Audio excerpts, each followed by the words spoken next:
പട്ടികളെ അതാണ് സിനിമയിലുള്ള ഒരു ഡയലോഗാണ്. അതുപോലെ തന്നെയാണ് നിംബോളിയുടെ ആ ഒരു ടൈമിങ്ങാണ് സെക്കൻഡ് ഹാഫ് മൊത്തം കൊണ്ടുപോകുന്നത്. നമ്മൾ മറന്നുപോയ ഒരു പ്രേമത്തിലെ ഒരു വടക്കൻ ശില്പിയുടെ നിംബോളി പുള്ളിക്ക് അതുപോലെയുള്ള വേറെ ഒരു രൂപം കാണിക്കാൻ വേണ്ടി അതിഗംഭീര മൂവിയാണ്. നൊസ്റ്റാൾജിക്കാണ്. നമ്മൾ കൂടുതൽ സിനിമകളുടെ കംപ്ലീറ്റ് കോമഡിയല്ല, നല്ല സ്ക്രീനിങ്ങുള്ള നല്ല സിനിമയ്ക്കുള്ള സിനിമയാണ് പറയുന്നത്. സിനിമയായിട്ട് വന്നവർ നമ്മളെ പോലെയുള്ള ഓൺലൈൻ മീഡിയകളെ കുറിച്ചൊക്കെ നന്നായിട്ട് പറയുന്നുണ്ട്. മോഹൻലാൽ അടിപൊളിയായിട്ട് അഭിനയിച്ചിട്ടുണ്ട്. അതായത് പല സീനുകളുമില്ല. ഇപ്പൊ മോഹൻലാലിനെ കാണുമ്പോഴത്തേക്കും തുടക്കൊരു പാട്ടുണ്ട്, അതിനകത്ത് പ്രണവും കൊടുക്കണ സീൻസ് ഉണ്ട്. അതില്ലേ, അതായത് നമ്മുടെ ലാലേട്ടൻ എങ്ങനെയാണ് ഓരോ സിനിമയിൽ പാട്ട് പാടുമ്പോൾ ലിപ് കൊടുക്കണത്, ക്ലോസ് വെക്കാൻ ഒരു ഡയറക്ടറിന് മടിയുണ്ടാവില്ല ലാലേട്ടൻ. അതുപോലെ ഇതിനകത്ത് പല ക്ലോസപ്പ് സീൻസ് ഉണ്ട് പ്രണയത്തിൽ പാട്ട് പാടുന്ന സമയത്ത് ഇഡിലനായിട്ട് ഇതിലുണ്ട്. പല സമയത്ത് നമുക്ക് ലാലേട്ടൻ ഓർമ്മ കാണാം. പിന്നെ ധ്യാൻ ശ്രീനിവാസൻ ഇങ്ങനെ അഭിനയിക്കാൻ അറിയാവുന്ന ആളാണ് ഈ പടത്തിൽ ഇപ്പോൾ തലവെച്ചത്. ഇഡിലനായിട്ട് ഇതിലുണ്ട്. അതായത് ഓരോ കാലഘട്ടത്തിൽ വരുന്ന ഓരോ മാറ്റങ്ങളുണ്ട് ഈ ധ്യാൻ ശ്രീനിവാസന്റെ ക്യാരക്ടർ അടിപൊളിയായിട്ട് ചെയ്തിട്ടുണ്ട്. ബോഡി ലാംഗ്വേജിലടക്കം പുള്ളി ശ്രദ്ധിച്ചിട്ടുണ്ട്. ധ്യാൻ ശ്രീനിവാസന്റെ ഡയലോഗ് ഡെലിവറിയാണെങ്കിൽ വോയിസ് മോഡുലേഷൻ ഇഡിലനായിട്ട് തന്നെ പുള്ളി ചെയ്തിട്ടുണ്ട്. പിന്നെ ഈ പടത്തിനകത്ത് ഏറ്റവും കിടക്കൻ ട്രാക്ക്, അതായത് കാർത്തിക് ട്രാക്ക് നിവിൻ പോളിയുടെ, അതായത് നിവിൻ പോളിയുടെ അഴിഞ്ഞാത്തമാണ് പടത്തിൽ. ആകെ ഒരു 25 മിനിറ്റ് എന്തോണ്ട് നിവിൻ പോളി. ആ സമയത്തൊക്കെ പുള്ളിയുടെ അഴിഞ്ഞാട്ടം, അതായത് തിയേറ്റർ കുലുങ്ങിന്ന് തന്നെ പറയാം നിവിൻ പോളിയുടെ ഇൻട്രോയിൽ. കാരണം അത്ര കിട്ടുന്ന ഇൻട്രോയാണ് പുള്ളിക്കുള്ളത്. പിന്നെ പുള്ളിയിലൊരു പാട്ടുണ്ടായിരുന്നത്, അതാണ് പുള്ളിയുടെ സ്റ്റോറിയായിട്ട് ഉപയോഗിച്ചിരുന്നത്. അതൊക്കെ സ്റ്റില്ലായിട്ടുണ്ട്. ഇനി ഈ സിനിമ 3 മണിക്കൂറിൻ്റെ അടുത്തുണ്ടെങ്കിലും ഇതെങ്കിലും ലാഗില്ല. നമ്മൾ എൻഗേജ്ഡായിട്ട് തന്നെ കാരണം അത്ര കടിയൂടാക്കാണ് ശ്രീനിവാസൻ എടുത്ത് വെച്ചിരുന്നത്. പിന്നെ ക്യാമിയോ റോൾസ് ഒക്കെ അടിയിട്ടാണ്. വേറെ രണ്ട് cameo emotional second half Nivin Pauly അടിപൊളിയാണ്. ഞങ്ങൾ ഇതിൽ ചെറിയൊരു ഇറ്റ്സ് കംപ്ലീറ്റ്ലി ഡിഫറെൻറ്റ്. ഇതൊരു ഡിഫറെൻറ്റ്, എനിക്ക് ഇനി തന്നെ ഡിഫറെൻറ്റ് വേൾഡ് ആയിട്ട് കാണിച്ചാൽ one of the best family. Personally എൻ്റെ ഫേവറേറ്റ് അങ്ങനെ പറയുന്നത് എല്ലാം കൊണ്ടും ഭയങ്കര ധ്യാൻ പ്രണവും അന്നവരെല്ലാം അടിച്ചു കൊടുത്തിട്ടുണ്ട്. Nivin Pauly one of the best performance കണ്ടേ. ആൻഡ് ഇമോഷണലി ആൻഡ് ഫ്രണ്ട്ഷിപ്പ് ഭയങ്കര വാല്യൂ കൊടുക്കുന്ന പടം. ഫസ്റ്റ് ഹാഫ് എല്ലാം ഉണ്ട്. ഫസ്റ്റ് ഹാഫിലും second half also totally blend. വർഷം തിയേറ്റേഴ്സ് അടിപൊളി പടം എന്ന് വെച്ചാൽ അടിപൊളി പടം.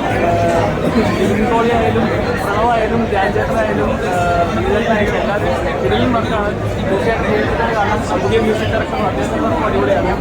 ഒരുപാടധികം കാശുള്ള ഒരു പടമാണ്. കുറേ ഫ്രണ്ട്ഷിപ്പിൻ്റെ കാര്യം പറയുന്നത് ഒരുപാട് ചിരിപ്പിക്കുന്ന ഒരു സിനിമയാണ്. ഭയങ്കര ഇഷ്ടമാണ്. ഇതിലാണ് അദ്ദേഹം അടിപൊളിയാണ്.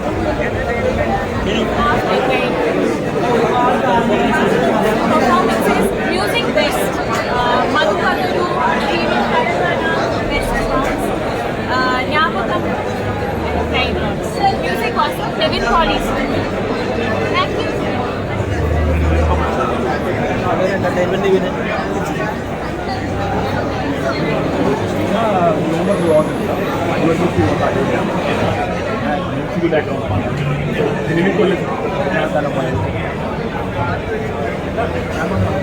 പ്രണവ് ആറാടി പ്രണവ് ആരാടി കൂടി ആറാടി എല്ലാവരും ആറാടി.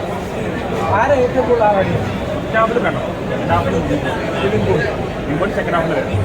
ഇതിനകത്ത് വലിയ ചാനലേ ഒരുപാട് ഇൻസ്റ്റൻസ് എല്ലാവരും ഉണ്ട്. ഞാൻ ആറാടിക്കൊണ്ടാണ് ഞാൻ തന്നെ ചെയ്തത്.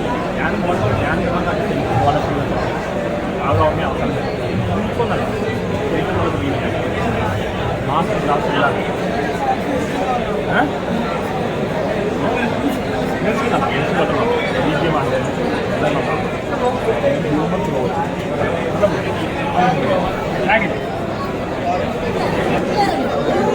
വിനീതന് മാത്രം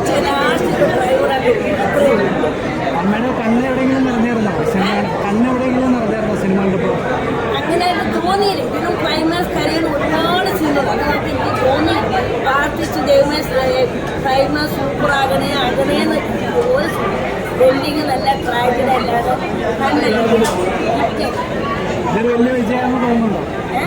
വലിയ വിജയമായിരിക്കും തോന്നുന്നുണ്ടോ? അതുണ്ടാവും. ഇനി ഇങ്ങനെയുള്ള പടങ്ങൾ വരാം. And the music is just mind-blowing. Dhyan has done such a great job, and Dhyan and Vivek Roy is just too good. Very, very similar, yeah. Actually, I'm getting like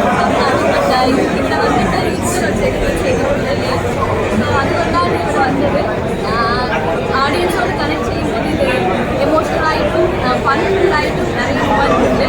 എപ്പോഴും നിങ്ങൾ ട്രെയിലർ കാണുമ്പോൾ ഒരു feel ഉണ്ടായി എല്ലാവർക്കും ഉണ്ടായിരുന്നു. Mohanlal is man of the movie. Actually ഈ stone എല്ലാവരുടെ heart stall ചെയ്തു. So amazing movie.